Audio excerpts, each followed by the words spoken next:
did become a public good and that it can contribute to preserving mental health. Our conversation today focuses on leveraging arts when it comes to supporting health, and I know for sure that the cocktail of experiences and knowledge that we have tonight will help us understand better how that can happen and how it is happening in the context of the pandemic. I do have with me in this particular panel session that we have tonight that will be focusing on mental health during the pandemic, Clever Haragirimana, who is here with us today and has a personal experience when it comes to dealing with mental health. Although doctors had declared his mental health unstable and his family deliberately had refused to take part in things like allowing him to go back to school or providing fees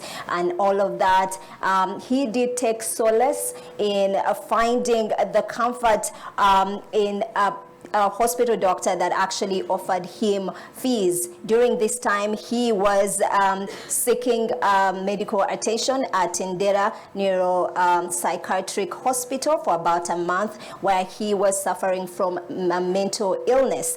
And he talks about in his story the fact that there is a lot of stigma surrounding this particular subject. He's taken his personal experience and has founded an organization, and we'll be understanding a little bit more about why that is important. Clever, it's good to have you on the panel today. Thank you so much. Yes, he is not alone. I'm also joined by Kalisa Joseph, who is a licensed clinical psychologist, and he is also yes, he is also a practitioner in Rwanda and works at the University of Rwanda Center for Mental Health and Geruka Healing Center as both a practitioner, researcher, and also a capacity building coordinator. He's very passionate about mental health and has engaged in different scientific and community activities, both within the country and outside of Rwanda. And he is here today and will be sharing with us his experiences. He has been part of research work and so much more that focuses on transition of trauma, resilience, survival skills, and other ways of honoring traditional and collective ways of community responses to mental health hardships. It's good to have you, gentlemen. Thank you very much, Isabelle. The pandemic, it has definitely reframed the way we are approaching mental health. I want to start from your understanding of what the biggest lessons have been when it comes to approaching the issue of mental health in the context of this particular pandemic. I'll start with you, and we'll come back to you, Clever. Please. Go ahead. Thank you. I will start by saying how honored I am to be here. Mostly with Clever, he's my good friend, but also I take a lot of lessons from him and from the community work that people with lived experiences do on a day-to-day basis. And going to what you said directly is the pandemic has showed us with regard to mental health how it is the inequalities that are existing. Mm-hmm. The inaccessibility of some services, the struggles that people, it has brought to surface actually what was usually hidden under busy home work.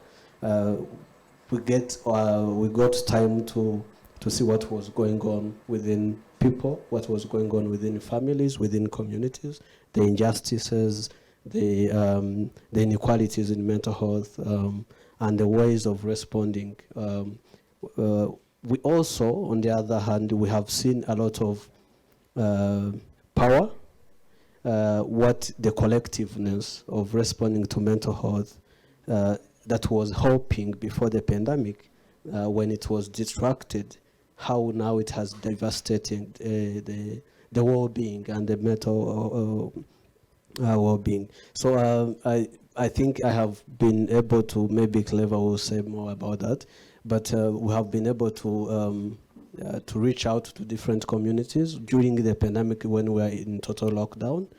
And when you look at people with mental health, how they had difficulties, it was like a second, it was not given that much as a priority as the pandemic, so the pandemic took over that. There's one professor, is an Indian, who said that we have had now two waves, and the third wave is likely going to be about mental health. So we're seeing that now in the clinic for the people who are coming, but also in the communities, how now with the opening that is, how now it's becoming now a third wave. It's unfortunate, but it's the reality. So I think those are some of the realities that we have come to see by COVID. Some, there are so many, yeah. Thank you so much. Clever, very key things that are being mentioned here tonight, and one of them is the fact that we can leverage the arts as a tool to support health. Can you talk to us about some of the ways that we could harness that as a resource in a moment like this? It talks about mental health becoming the next wave that we are seeing. And it is very clear that the pandemic indeed sparked a crisis. And with it, we need to find ways of countering that. The power of arts is what we're talking about today and how that can support. Can you help us unpack what you've seen so far and how it can even further be leveraged? Yeah, thank you. I would telling you that even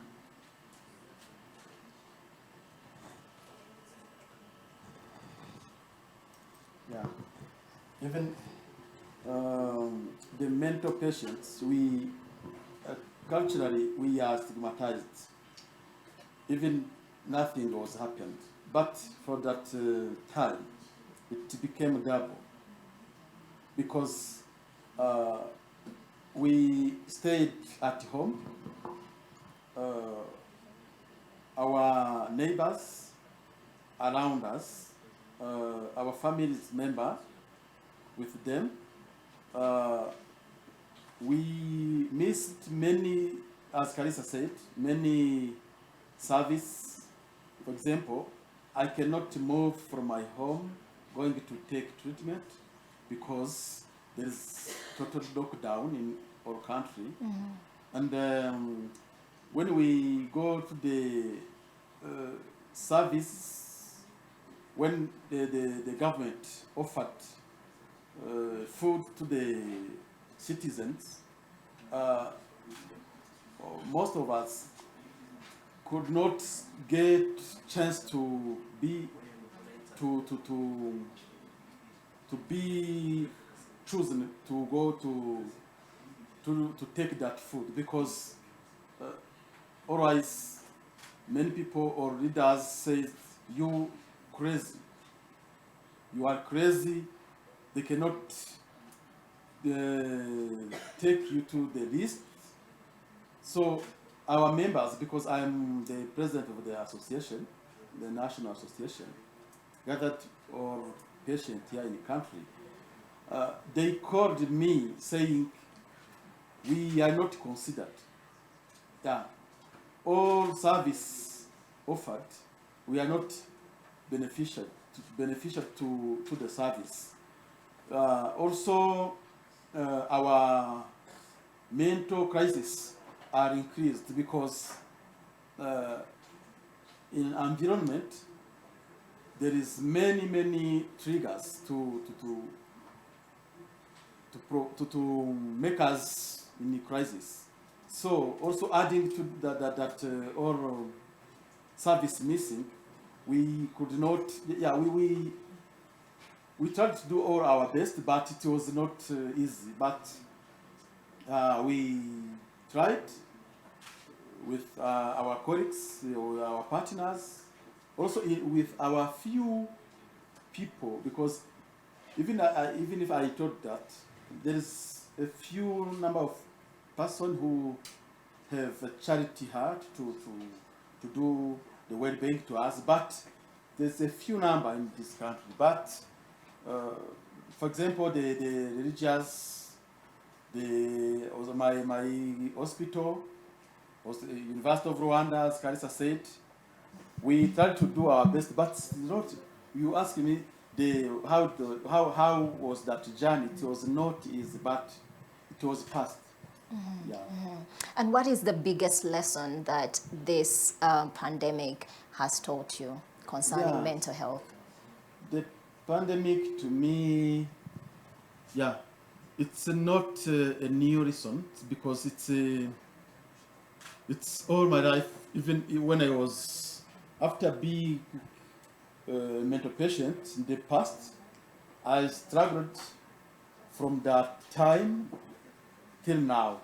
The pandemic came to add that stigmatization, but not, it's not an issue, because it's my life to be marginalized, to be out of the line, because the pandemic coming and adding make things dangerous, but it is not a reason, because it's my life, always my life. So, but when pandemic came, it, as I said, it was doubled, Joseph, he talks of his experience, he talks of the stigma around mental health and some of the challenges that people that are struggling with mental health issues were exposed to. And earlier you talk about the fact that this pandemic really highlighted inequalities. The people that already were struggling with mental health, that meant that they were further exposed. He talks about the restrictions. And of course, all countries had to put this in place, including Rwanda. And then you have, those that were already struggling now in solitude, isolated, not having that human connection that is very, very important. And suddenly they're, again, struggling and suffering further. What would you say has been for you? And I know that we have to have a short session, so I want to go strictly to some of the key lessons that you think we can take out of this pandemic. But also, to kind of back on that, I would like you to talk to us about how best we can use arts to close some of these gaps. Is that something that we can see happen? Thank you. It's a $1 million question. I don't know if I will respond it in this few time. But what I will acknowledge, Clever, what you mentioned, the hardships that you have gone on a day-to-day basis.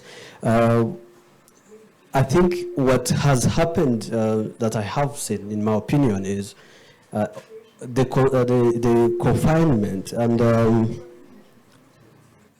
there are different specific groups that have been really hit hard. We all have been affected by COVID in some way or another. I don't think there's anyone who hasn't been affected. But for specific groups, for example, people with mental health, as you're mentioning, children, women, there has been a lot of sexual abuse within families, harassment, gender-based violence. We have seen cases. So we definitely all those are becoming a need to respond to.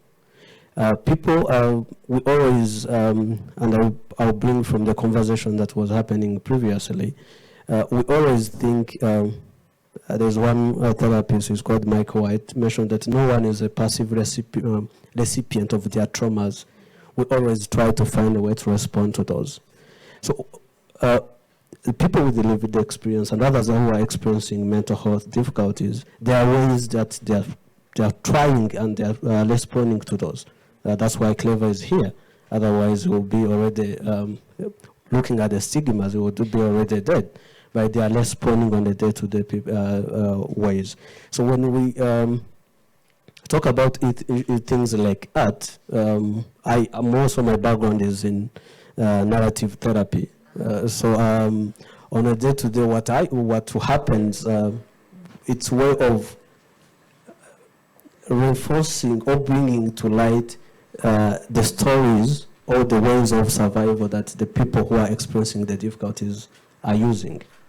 So normally, oftentimes, the problems overshadow the skills, the ways that we for example, if it's Clever, it takes away the identity of me, and then I become the mentally ill or the mentally whatever, the name that has been given. So what could happen for art, and in my therapy, I usually, when I ask what are the ways that you have been doing, because people have been responding, someone will say, I have been singing. I love singing when I'm taken up. Songs do, and songs have been in our in human essentially for as much as we existed. So why have they? Why have we transferred or transmitted those ways of singing, of crafts, or as a way of responding? For example, people when an artist, I don't know, I say I'm not an artist. I don't know, so maybe you will tell me. But when someone gets down and then he goes to draw, if you can't give power to the drawing than the problem that is putting them down, then you're starting looking, honoring the ways, and then that's where the solution is coming from. I think is it Chimamanda Adichie or that poet, novelist who talked about the danger of a single story. So the danger of a single story is that even in our lives, we are already single-storied with the problems. So I told you that I take a lot of lessons from male members, because when we're having conversations, I see the ways, the traditional ways that they're responding to those, not imported. When we start importing support, then we are wrong. So what we can do, for your question that's also linking to that, is let's give power or voice to the ways that people are living, ways, be it an artist, be it whatever the ways, let's give it a voice, and then in building on that, we are able to overcome the shadows of the problem that is putting to the individuals. My last question to you is going to be something that I interacted with from a person that knew that I was going to be hosting this panel. And her question was, what do you think of the fact that people could underplay the need for professional help because of the conversation or the narrative around how things like arts could be leveraged, movement, dance, music, and overlook the actual need for more professional help when there are severe mental health situations? Is that a valid worry? Is that a valid fear that she's having? I don't know. Maybe we'll say if it's worried or what. I think, let me take the example of gender. I think now in Rwanda we know much about gender. The reason a lot of men had fear was that women, when they get empowered, then they overtake, right? So if if we start saying, that not seeking professional help, or using your ways that you're surviving, then you're threatening. I think it's a power relation in this. I think of it as power relations. When I don't think, I don't know, maybe he will mention it, I don't think our prominent members, we meet them in the communities, I don't think they have found it of me being less needed by me embracing the ways they are responding to trauma, right? So actually they need it more, because in that we're having conversation and guide it. I bring my sort of professionalism and meet the expert who is the clever, who has, no one understands the problem of mental health than clever, right? However much I talk a lot of books. So if I start bringing in the expertism, and then, so what I do is actually approaching in that decentered way, and then centering the people with the experience, then we're actually sharing. So I don't think it's a valid fear. I think it's people always have those, but I don't see that as a threat to me. Yeah. All right. Well, thank you so much. I want to take this opportunity to appreciate you, Clever, for sharing your story. We also thank you, Peter, for sharing your expertise with us today. Thank you. Thank you.